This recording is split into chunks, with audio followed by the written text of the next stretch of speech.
So I'm waiting on the heating and air people because I got a call on this unit here that it is not working in heating mode.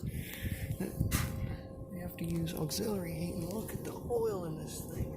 That is all refrigerant oil. And this unit's not that old. It's 2017 and it's lost its charge already. There's just oil everywhere. It's off on low pressure right now. I'm not even going to think about putting the testers on it because I know it's off on low pressure.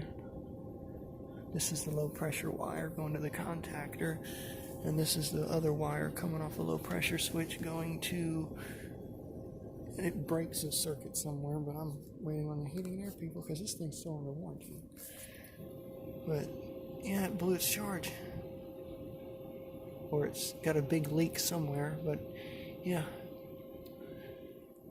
that's the high pressure back there on the reversing valve where it's really oily. That thing with two green posts on it right there, that's your low pressure, next to an LG scroll which is covered in oil, and all that's oil.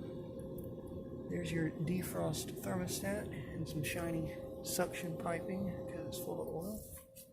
Yeah. Easiest diagnostics ever.